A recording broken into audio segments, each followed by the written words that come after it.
Isang magandang araw mga kaibigan! Narito na naman po si Shenshen TV na magbabahagi sa inyo tungkol sa kwento ng pag-ibig.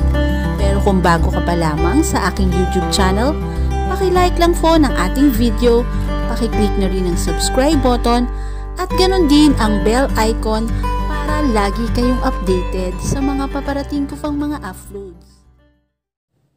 Ang ikalawang kabanata.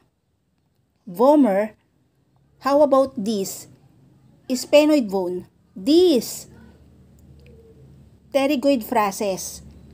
Pinagpapawisan na si Bianca. 3 bone structure na lang ang natitira. At talo na siya.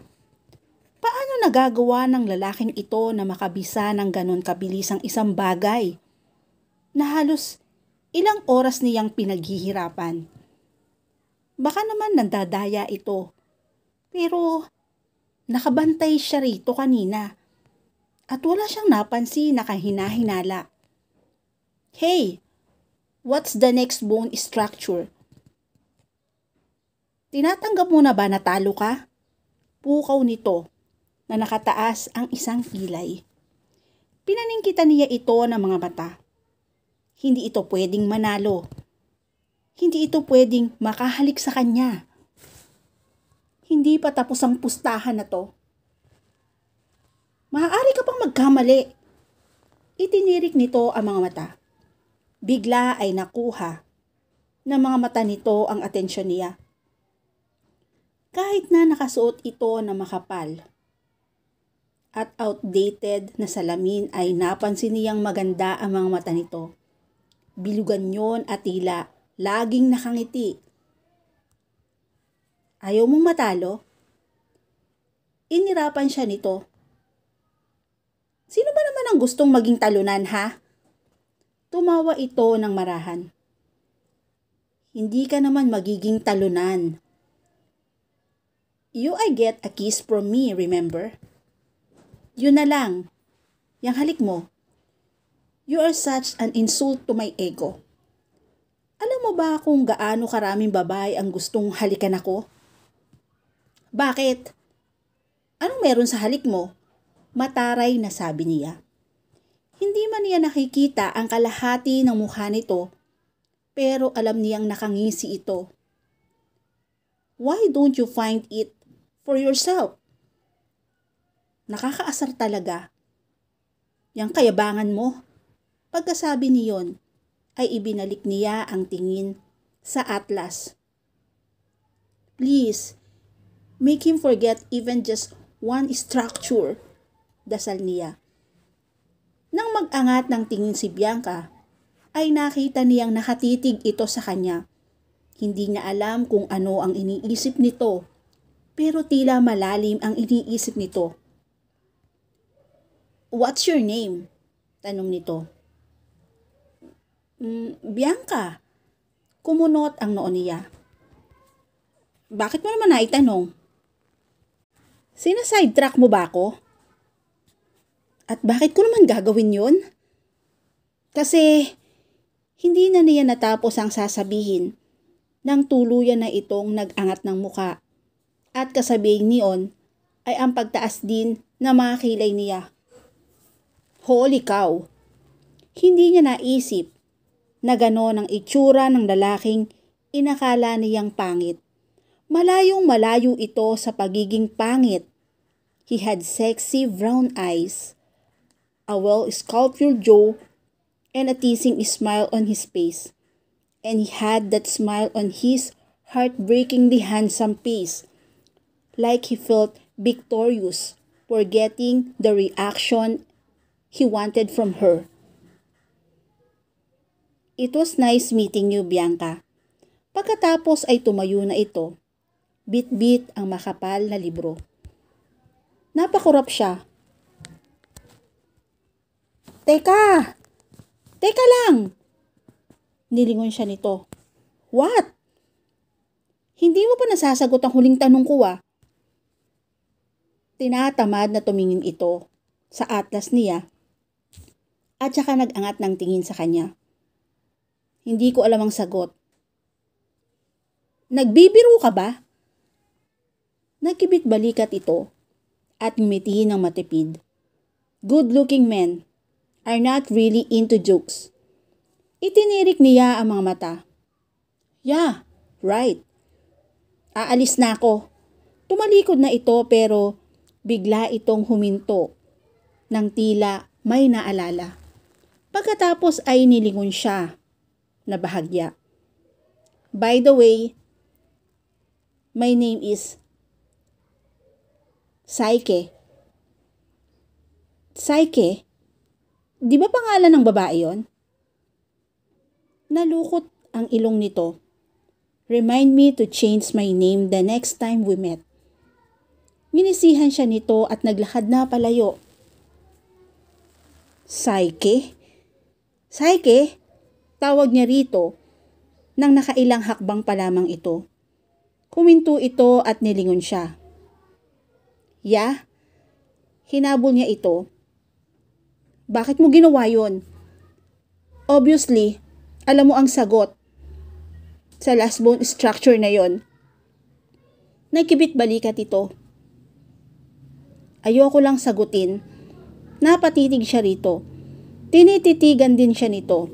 Maya-maya ay tumaas ang isang sulok ng mga labi nito. Sinundan mo ba ako para lang itanong yan? O dahil gwapo ako at gusto mong hingin ang number ko? Kung sipain kaya kita? Sumimangot ito. Bakit ba dumarami ang mga babaeng siga ngayon? Anong binubulong-bulong mo riyan? Wala, wika nito. Saka naglakad palayo. Hey, Psych! Hinabol uli niya ito. What now? Thank you. Wala naman akong ginawa eh. Still, I wanted to thank you. For what? For respecting me. Kumunot ang noo nito. It's nothing. Your lips don't lack in biting so. Ouch. Bakit mo ko hinampas? Kasi nakakainis ka eh. Anong ginawa ko? Tanungin mong sarili mo.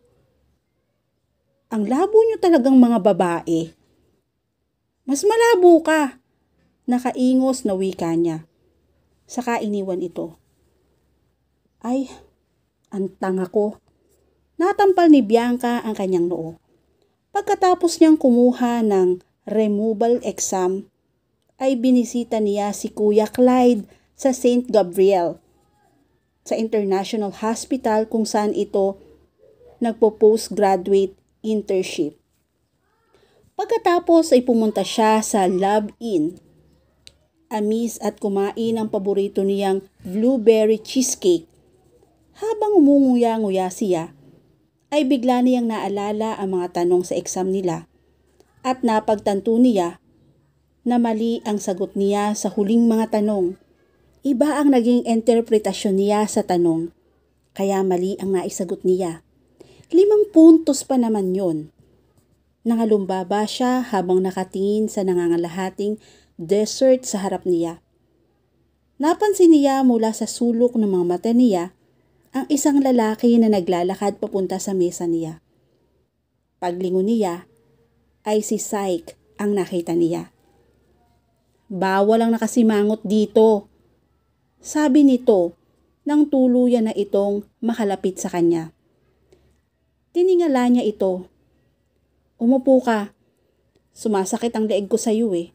Sita niya rito nang manatili itong nakatayo sa harap ng mesa niya. Hindi ito tumalima. May problema ka ba? Hindi niya alam kung ano ang mayroon sa malumanay na boses nito at biglang naglaho ang inis niya at parang gusto niyang ibahagi rito ang mga kabiguan niya para kahit paano ay mabawasan yun. She just felt like she needed to share it with anyone, kaya ikinwento niya rito ang lahat. Pagkatapos niyang magkwento, kay Psych ay parang nabawasan ng ilang kilo ang bigat na dinadala niya kanina. Tahimik lang ito habang nagkukwento siya. Pakiramdam tuloy niya ay interesado ito sa sinasabi niya. Kaya ayun, nadagdagan ang takot ko na baka hindi ako makapasa. Pagtatapos ni Bianca, hindi ko alam kung ano sasabihin ko eh. Hindi kasi ako nakapag-removal exam noon kaya hindi ko alam ang pakiramdam. Pwede bang good luck na lang? Nakangiti ito ng alanganin habang nagkakamot sa batok nito. And for a while, she found herself staring at this guy na hindi naman niya personal nakakilala. Pero nag-abalang tanungin ang kalagayan niya. Magsasalita sana si Bianca nang may dalawang lalaki na halos kasintangkad ni Syke ang lumapit sa mesa nila. Tumingin ang mga ito sa kanya at sabay na kumunot ang noo. Hello? Pinapaiyak ka na ba ni Syke? Tanong ni Gianni. Kilala niya ito dahil lead singer ito ng bandang Espada na sikat sa eskwelahan nila. Ang alam niya ay medical student din ito.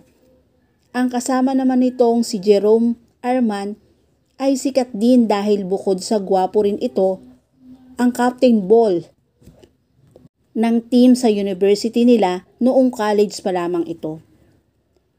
Stop talking nonsense, guy. Malamig na wika ni Syke sa dalawa. We are not talking nonsense. Sabay na sabi ng dalawa. Pagkatapos ay nginitian siya nito. Syke, ipakilala mo kami sa kanya. Wika ni Gianni. Ayoko nga. Nakasimangot na sabi ni Syke. Tumawa si Jerome. Oh, you like someone now. Shut up, mushroom. Tinatamad na sita ni Syke. Why are you calling me a mushroom? I'm not a fungus.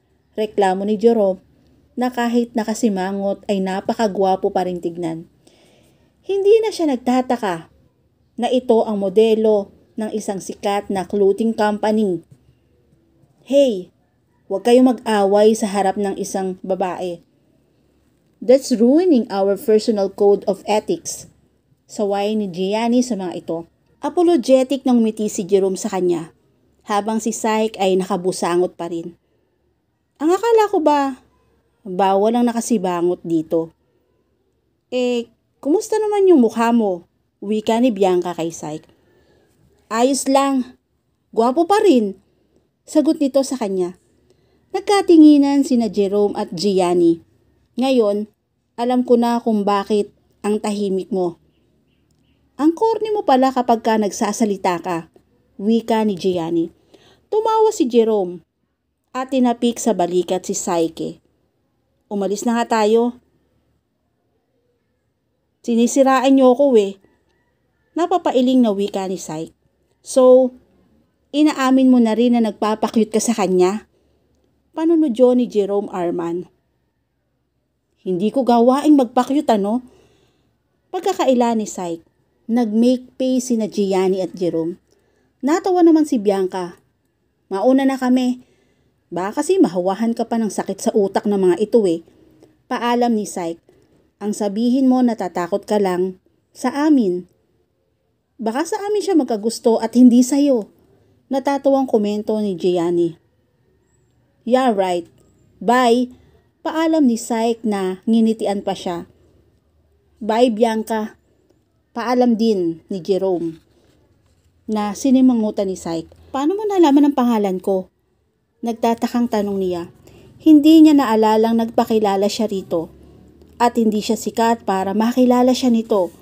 Ngumiti ito at inginuso ang kung ano sa damit niya. Nabasa ko yung pangalan mo sa ID mo. Niyuko niya ang ID niya at nakakunot ang noong tinignan uli si Jerome. Abnormal tong si Jerome. Kaya nabasa niya ang pangalan sa ID mo. Pagbibigay alam ni Gianni sa kanya. You just envy my vision man. Ganti ni Jerome at pabirong sinuntok ang balikat ng kaibigan. Paano? Mauna na kami. It was nice to meet you, Bianca. Paalam ni Gianni at saka nauna na itong naglakad kasama si Jerome. Oh, ikaw? Bakit hindi ka pa umaalis? Tanong niya kay Syke. Nagsusungit ka na naman? Nagsusungit na ba yon? Nakataas ang isang kilay na tanong niya. Bumuntong hininga ito. Hay, ewan ko sa inyo. Ang weird mo. Ngumiti ito bago siya iniwan. At dito na po nagtatapos ang chapter 2 ng aking kwento. Muli po, samahan niyo po akong muli sa susunod pang kabanata. Thank you for watching and God bless all.